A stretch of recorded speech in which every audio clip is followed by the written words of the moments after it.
Assalamualaikum warahmatullahi wabarakatuh. Bismillahirrahmanirrahim. Alhamdulillahirabbil alamin wa bihi nasta'inu ala umuri din sayyidina wa maulana Muhammadin wa ala alihi wa sahbihi ajmain ba'du.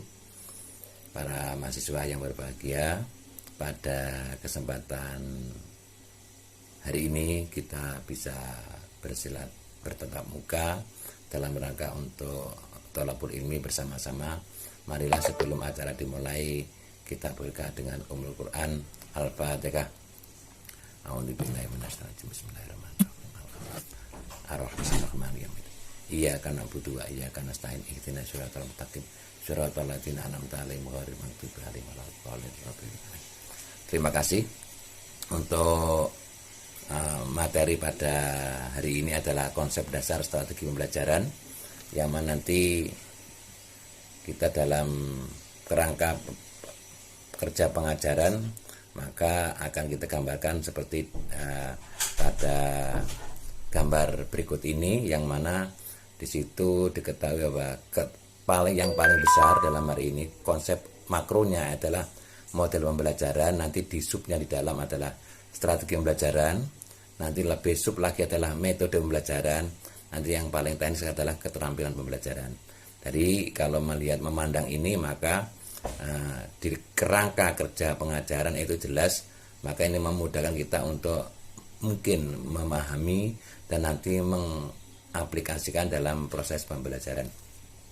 Para mahasiswa yang berbahagia, untuk berikutnya lagi itu pengertian strategi pembelajaran, yang mana strategi itu pada mulanya digunakan dalam dunia militer. Jadi pembelajaran sama nanti ada strategi, yang mana dalam militer itu diakui atau tidak, kalau mau berperang tidak langsung berangkat berperang, yang mana lihat medannya seperti apa, pasukannya seberapa banyak, terus mulainya dari mana, waktunya kapan mau menyerang, dan lihat kekuatan musuh. Ya sama, nanti kalau kita dilihat kekuatan militer kita seberapa banyak, ya mungkin apakah di laut atau di darat atau di daratan, yang kita mulai untuk kegiatan itu.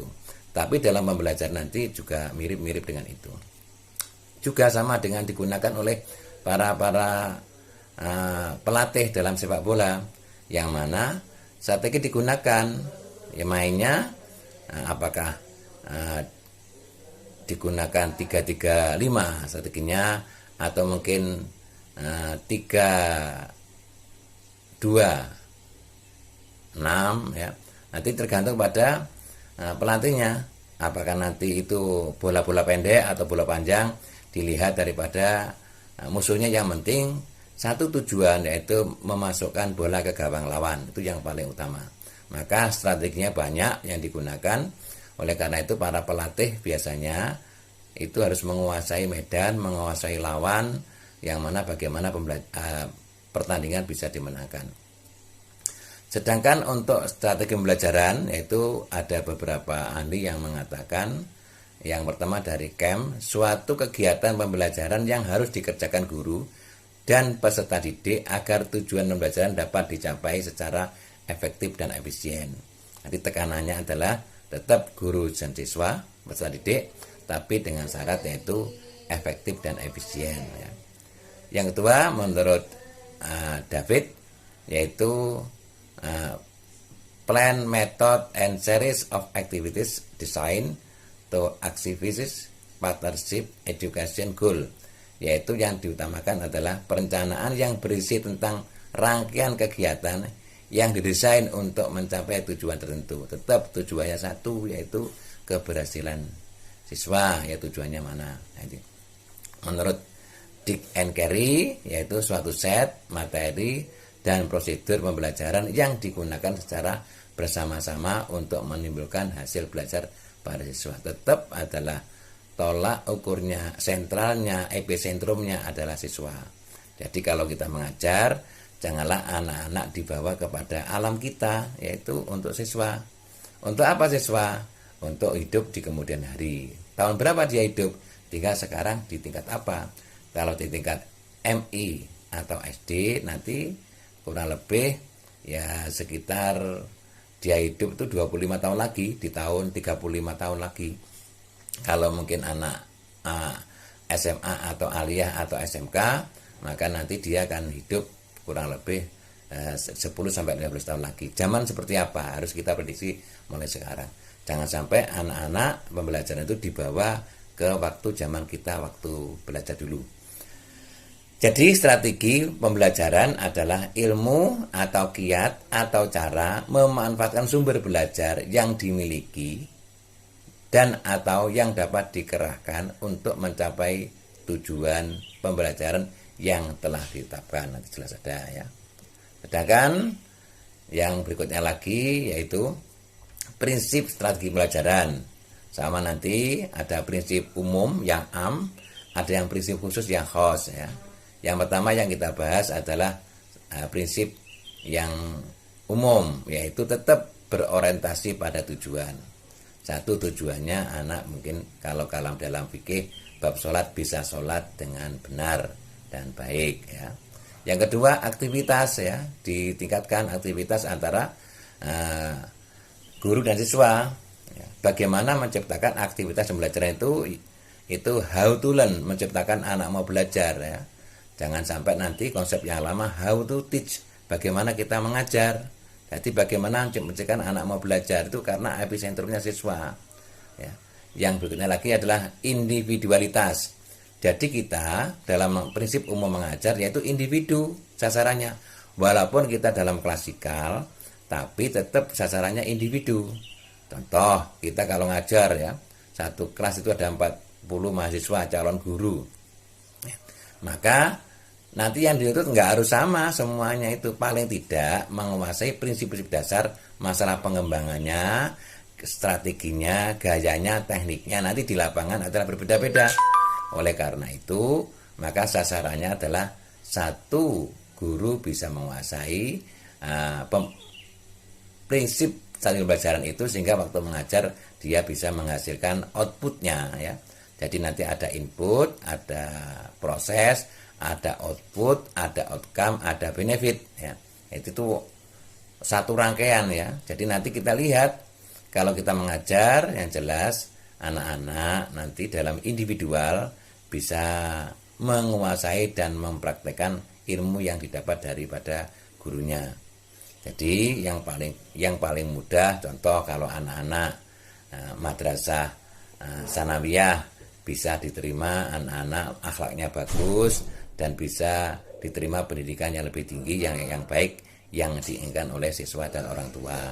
Sama nanti kalau anak-anak mungkin kalau harapannya anaknya mungkin madrasah aliyah bahwa anaknya mau masuk fakultas tarbiyah atau fakultas syariah ya, maka bisa diterima itu, maka di perguruan tinggi yang diinginkan, maka itulah individual ya. Sama dengan kalau kita tahu masalah dokter. Kalau dokter nanti individual juga nanti hasilnya. Kalau dia itu mengobati mungkin 10 orang dan 10 orang itu dapat katakan sembuh ya, maka itu adalah keberhasilan sehat, tapi lewat dokter tetap dari Allah kesehatan itu, tapi tetap itu adalah usaha dari manusia lewat dokter tertentu. Tapi sebaliknya kalau kita nanti berobat mungkin dari dokternya kok malah tidak sehat, malah sakit dari 10 orang itu, maka tidak berhasil secara individual. Jadi kesimpulannya adalah mendidik secara prinsip umumnya adalah satu untuk individual, perkara di kelasnya diisi berapa itu haknya daripada lembaga sendiri dan diatur dalam peraturan tentang masalah jumlah siswa dalam satu kelas.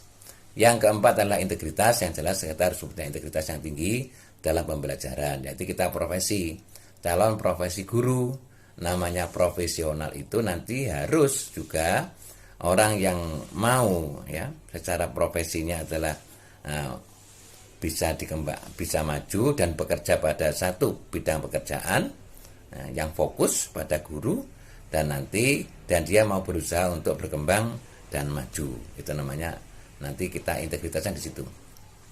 Sedangkan prinsip-prinsip yang khusus diatur dalam peraturan pemerintah nomor 19 tahun 2005 bab 4 pasal 19, nanti bisa dilihat ya.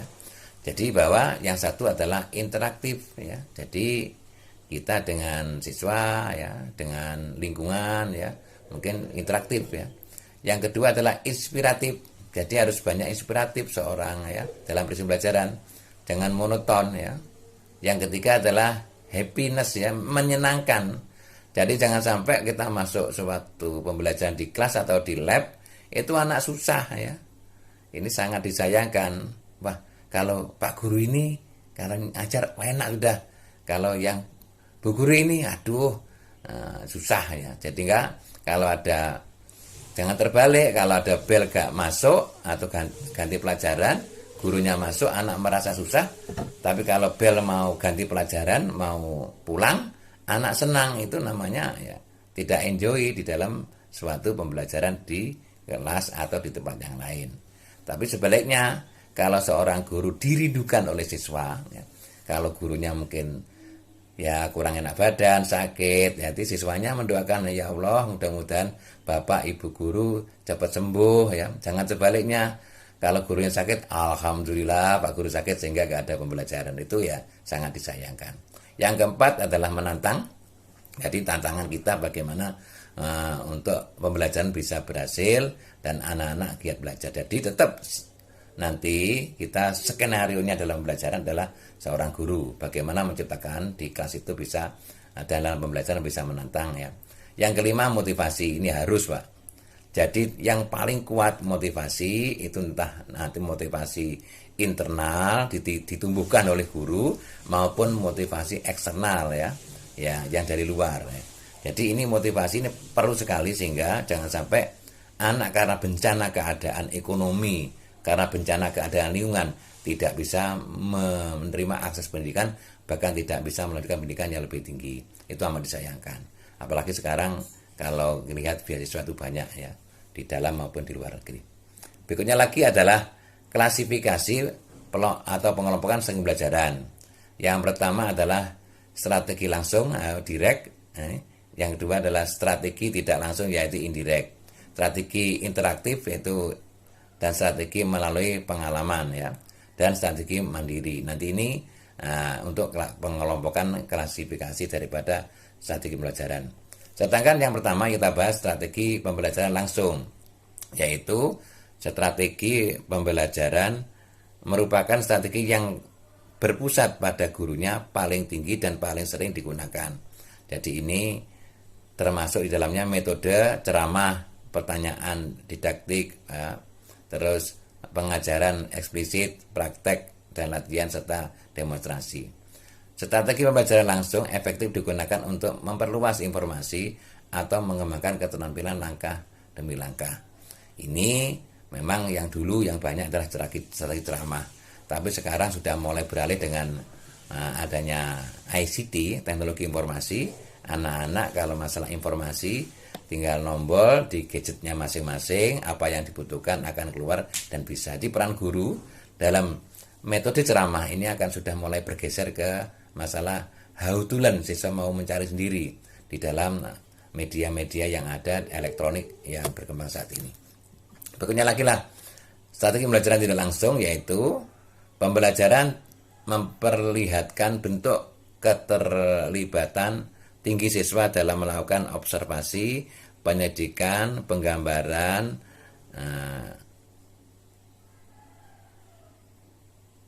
ini inferensi berdasarkan data atau membentukkan hipotesis. Ini memang yang banyak siswanya ya. Dalam pembelajaran tidak langsung, peran guru beralih dari penceramah menjadi fasilitator, pendukung dan sumber personal. Jadi guru mulai hanya memfasilitasi. Nah, seperti kalau anak-anak kalau praktek yang jelas ya, entah itu praktek olahraga, praktek ibadah maupun praktek di laboratorium. Jadi guru memfasilitasi anak-anak biar dikelompokkan.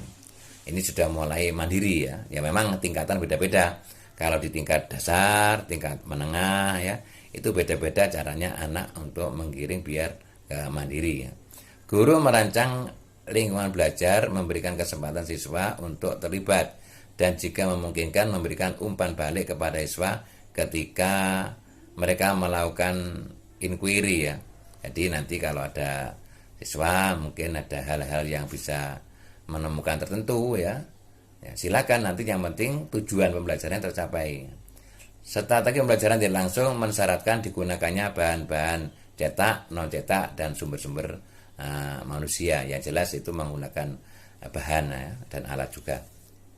Berikutnya lagi, strategi pembelajaran interaktif ya. Strategi ini adalah menunjuk kepada bentuk diskusi dan saling berbagi di antara peserta didik. Ini yang malah hidup ya. Jadi digunakan strategi pembelajaran yang interaktif. Jadi nggak menjenuhkan, biasanya menyenangkan kalau interaktif itu ya. Jadi bagaimana kondisi siswa, pendapat siswa yang sangat saling menghargai ya. Yaitu Simon ya mengemukakan bahwa diskusi dan saling berbagi akan memberikan kesempatan kepada siswa untuk memberikan reaksi terhadap gagasan, pengalaman, pandangan, dan pengetahuan guru untuk kelompok, serta mencoba mencari alternatif dalam berpikir. Jadi diasah ya, diasuh ya. Jadi pendapatnya dikeluarkan ya. Jadi itu diantaranya. Strategi pembelajaran interaktif dikembangkan dalam tentang pengelompokan dan metode-metode interaktif yang jelas ya. Di dalamnya terdapat bentuk-bentuk diskusi kelas, diskusi kelompok kecil, atau pengerjaan tugas berkelompok dan bersama siswa secara berpasangan ya, minimal ya 2 ya, syukur-syukur 3. Jadi kalau kelas-kelas internasional, saya pernah berpengalaman mengampu di kelas akselerasi. Kalau sekarang di kelas yang program SKS ya, itu dulu kelasnya adalah dibuat 24. Sehingga cara referensi, mengapa kok 24? Karena nanti kalau diskusi kelompok gampang baginya. Kalau dibagi 3 itu bisa, dibagi 4 bisa, dibagi 6 bisa.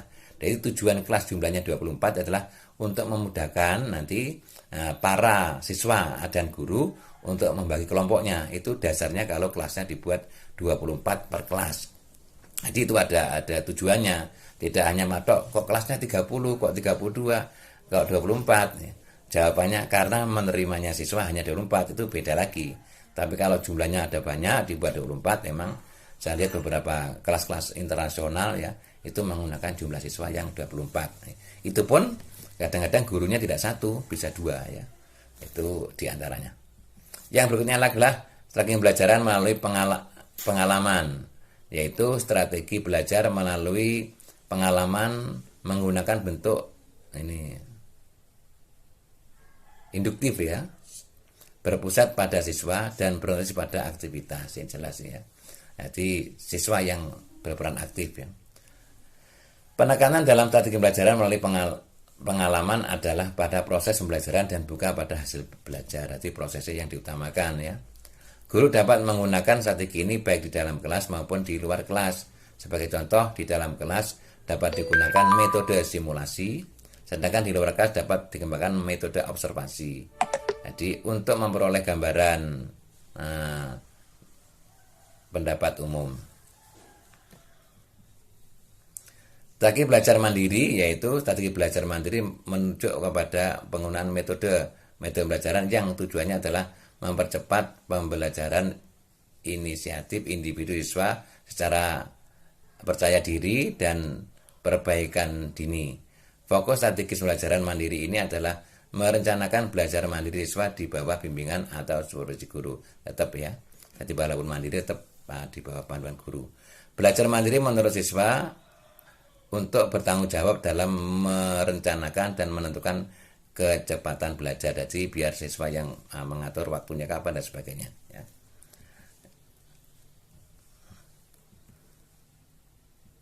Berikutnya lagi adalah komponen strategi pembelajaran, yaitu yang digunakan, yaitu pertama tujuan, yang jelas tadi sudah disampaikan di atas. Yang kedua adalah bahan pelajaran. Yang ketiga adalah kegiatan belajar. Yang keempat adalah metodenya nanti apa yang digunakan, alatnya apa, sumber belajarnya itu macam-macam ya. Sekarang bisa elektronik, bisa non elektronik, bisa lingkungan ya. Yang terakhir adalah evaluasi.